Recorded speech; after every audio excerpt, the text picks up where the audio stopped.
ছবি তো আমার ছবি নিলে হবে না। হ্যাঁ আচ্ছা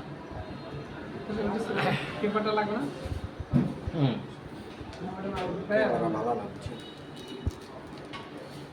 আসসালামু আলাইকুম সম্মানিত ভিউয়ার্স এবং আমার প্রিয় প্রশিক্ষণার্থীবৃন্দ, আমরা দেখতে পাচ্ছি ইনজেকশন কিভাবে ব্যবহার করব। এই হচ্ছে সিরিঞ্জ। ইনজেকশন যে যন্ত্র দিয়ে ব্যবহার করা হয় তার নাম হচ্ছে সিরিঞ্জ। ইন মানে ভিতরে, জ্যাক মানে সংযোগ। ঔষধ আমরা ভিতরে প্রয়োগ করি যে প্রক্রিয়ায় তাকে ইনজেকশন বলে। ইনজেকশন ব্যবহার করার জন্য যে সিরিঞ্জ যে যন্ত্র ব্যবহার করা হয় তা হচ্ছে সিরিঞ্জ। সিরিঞ্জ যখন খুলব তো সবসময় উপরের দিকে, অর্থাৎ সিরিঞ্জের নিডিল যেদিকে আছে সেই দিকে আমরা খুলব। খোলার পরে দেখব সিরিঞ্জের ডেটটা আছে কিনা। ডেট লেখা থাকবে। ডেটটা যদি সঠিক থাকে তাহলে এই সিরিঞ্জটা আমরা ব্যবহার করব এবং খেয়াল রাখবো এই সিরিঞ্জটা পূর্বে খোলা হয়েছে কিনা। তৃতীয়ত, আমরা যে ইনজেকশন ব্যবহার করব ইনজেকশনটার ডেটটা দেখব। ইনজেকশনের ডেটটা যখন আমরা দেখব তখন যদি বডিতে না লেখা থাকে তাহলে কোথায় লেখা থাকবে? প্যাকেটে লেখা থাকবে। ইনজেকশনের ডেট দেখব। দেখার পরে ইনজেকশন আমরা দুটো উপায় পাই, একটা হচ্ছে ভায়েল, একটা হচ্ছে অ্যাম্পুল। কী কী আকারে পাই? ভায়েল আকারে, অ্যাম্পুল আকারে।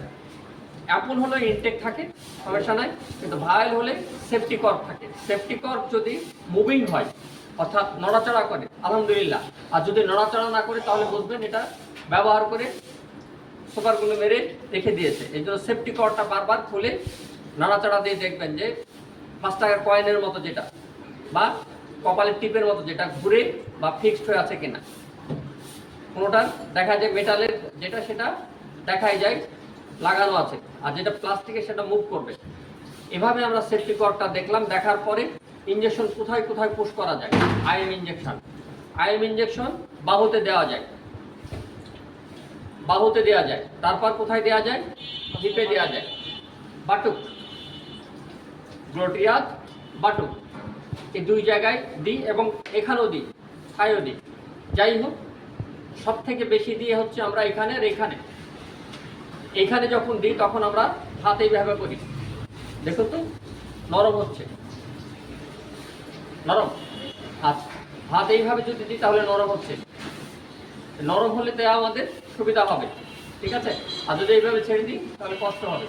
আইএম ইনজেকশন সব সময় কত ডিগ্রি অ্যাঙ্গেলে দেবো? 90 ডিগ্রি অ্যাঙ্গেলে।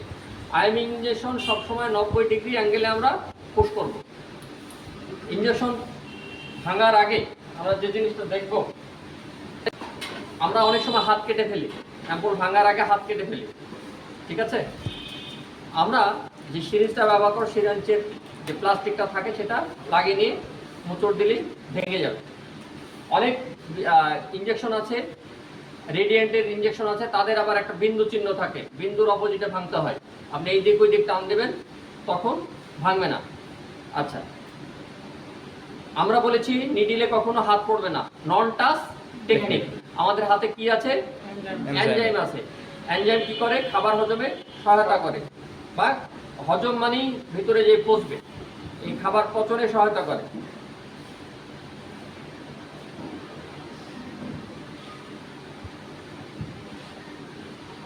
আমরা ভিতরে যদি কোনো বুদবুদ বা ই থাকে এটাকে বাবুল বলে।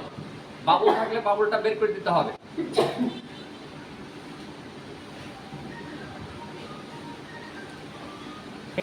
বের করে দিয়েছি, ঠিক আছে। এখন আমরা ব্যবহার করব। ব্যবহার করার পূর্বে আমার সিরিঞ্জের যে ছিদ্র থাকবে উপরে, ছিদ্র থাকবে উপরে, ঠিক আছে। কয় আঙ্গুলের উপরে নিয়েছি? 4 আঙ্গুলের উপরে, 1 আঙ্গুলের নিচে। আমরা যখন পুশ করব এভাবে মাজা হাতে পুশ করব না। দেখেন মাংসটা কত ফ্রি হয়েছে, মাংসটা কত ফ্রি হয়েছে। এখন আমি 90 ডিগ্রি অ্যাঙ্গেলে পুশ করব। 90 ডিগ্রি অ্যাঙ্গেলে যদি যখন আইএম পুশ করি তাহলে আমার রোগী ব্যথা পাবে না। হ্যাঁ, আর যদি আমি 45 ডিগ্রি অ্যাঙ্গেলে পুশ করি তাহলে ব্যথা পাবে এবং ইনফেকশন হওয়ার সম্ভাবনা আছে। ইনফেকশন হওয়ার সম্ভাবনা আছে, ঠিক আছে। তাহলে এই আমরা ভ্যাকসিনের ক্ষেত্রে কখনোই অ্যালকোহল সোয়াব ব্যবহার করব না, তাহলে ভ্যাকসিনের গুণগত মান নষ্ট হয়ে যাবে। এটা বি কমপ্লেক্স ইনজেকশন, এটার ক্ষেত্রে ব্যবহার করতে পারবো, অন্যের ক্ষেত্রে ব্যবহার করতে পারবো না। কোনো ভ্যাকসিন যখন প্রয়োগ করব তখন কখনোই শুধু ফ্রেশ পানি দিয়ে ভিজিয়ে আমরা পুশ করব, ঠিক আছে? ফ্রেশ পানি দিয়ে করে আমরা পুশ করব, ঠিক আছে?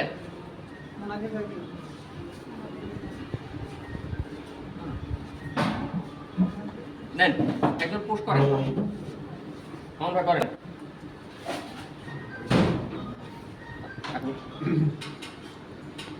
এইভাবে না, আমি কি বলেছি কিভাবে ধরবেন? 4 আঙ্গুল। এই, ঠিক আছে? এই,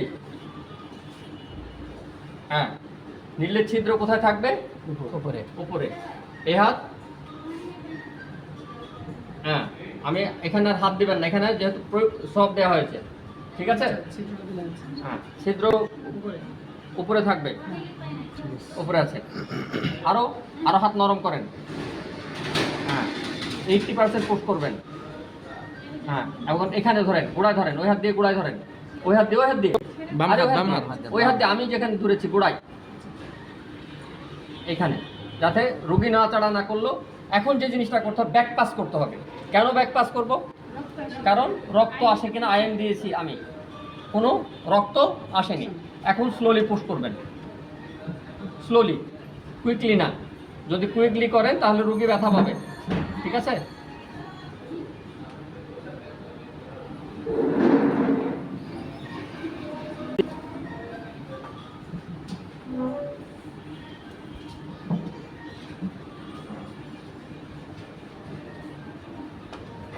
ব্যাস। এখন স্যার কথা হচ্ছে এখানে মেসাজ করব কিনা। যদি আমরা কোনো ভ্যাকসিন হয় তাহলে মেসেজ করব না, ঠিক আছে? ভ্যাকসিনে মেসেজ করা যাবে না। আমরা এখানে বি কমপ্লেক্স দিয়েছি, হালকা মেসেজ করতে পারি, ঠিক আছে, বা চেপে ধরে রাখতে পারি। কিন্তু ভ্যাকসিনের ক্ষেত্রে শুধু চেপে ধরবেন, কখনোই মেসেজ করা দরকার নাই, কোনোটাই দরকার হয় না, ঠিক আছে? ব্যাস, পারবেন তো?